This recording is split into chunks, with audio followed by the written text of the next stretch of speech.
right, let's take a look at retail sales coming out this morning, flat for the month of June, and May retail sales revised upwards to 0.3%. That was up from the initial report of 0.1%. Now signaling that the consumer is at least stronger than what Wall Street had feared. So here to discuss, we want to bring in Robert Sockin. He's Citi's senior global economist.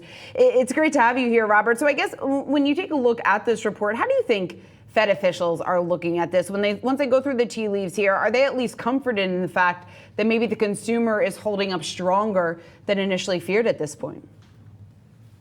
Morning. Thanks so much for having me. I think that is the key question. I think for the Fed, what this will show is that the consumer is holding up well and is not falling off a cliff as some analysts had feared. You know, the economy was very strong in the second half of last year, and the big debate in the first half of 2024 was, were we seeing a sharp slowdown in the economy or a moderation into more modest, sustainable growth? And I think what this report shows is that the consumer is holding in there well, and maybe is not spending at the heady pace that we saw in the second half of last year, but is certainly not falling off a cliff. And I think for the Fed, this will take some urgency off of easing rates out of fears that the economy may be slowing down more sharply. So I think they're going to still signal at the July meeting the September cut is very likely given progress on inflation. But if the economy continues to hold up well, they can afford to be patient and probably move relatively gradually with rate cuts after September. But it sounds like they don't need to wait for inflation, or at least their core kind of tracking of inflation, whether that be via CPI or PCE, to get down to 2%, as that would perhaps mean that they stayed too tight for too long.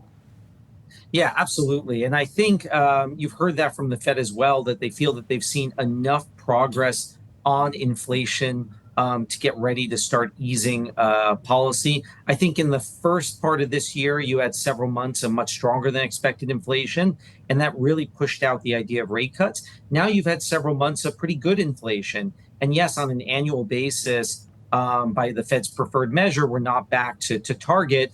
But I don't think that's a precondition for them to start easing, that they think that they've seen enough progress that inflation's moving sustainably back to target, and they're ready to start easing up on that very restrictive policy. So I think that's probably what we're going to hear from them when they meet this month. Robert, so are you confident, I guess, that the U.S. economy is going to be able to avoid a recession? And if so, then what does that mean for Fed rate cuts, or the number of times we could see rate cuts happen here before the end of the year? Yeah, and absolutely. This is still the key debate. You know, our U.S. team here at Citi still expects the U.S. to go into recession this year. And so in their base case, that leads to a lot more urgency from the Fed. And after the first rate cut in September, they have them easing at every meeting after that, going into next year as well. Now, you know, as I mentioned, it looks like to me from these data, the economy has moderated, but is holding up well. And so far, any of the indicators that are pointing to a heightened risk of recession are still fairly modest at this stage. You know, consumer spending has slowed somewhat, the labor market has loosened somewhat, but overall the numbers are still holding up quite well. So I think there's still recession risk out there, but to me, the data are feeling more like that soft landing. And as noted in that soft landing scenario, the Fed still cuts in September, in my view, but probably only cuts 2 times this year and maybe a few times next year. So I think they're going to ease, but probably at a more gradual pace than if the economy goes into recession, in which case they'll start easing much more rapidly. Robert, if we do see the Fed ease at a more gradual pace, I guess my question to you is then what does that signal, or does that complicate the easing path or the path forward here for central banks around the world, and how so? Yeah, and I think this is the key debate within global macro, what it means for the global economy. We've seen many central banks around the world start to ease ahead of the Fed. This is fairly unusual. We saw the ECB cut in June. We've seen the Bank of Canada cut, a variety of other developed market central banks. Of course, several emerging markets had started easing a fair amount before that. In this cycle, clearly, there's a lot of domestic factors that are driving what these central banks are doing. You know, a lot of this inflation that we're seeing in all of these economies is driven by services sectors, which are more domestically oriented.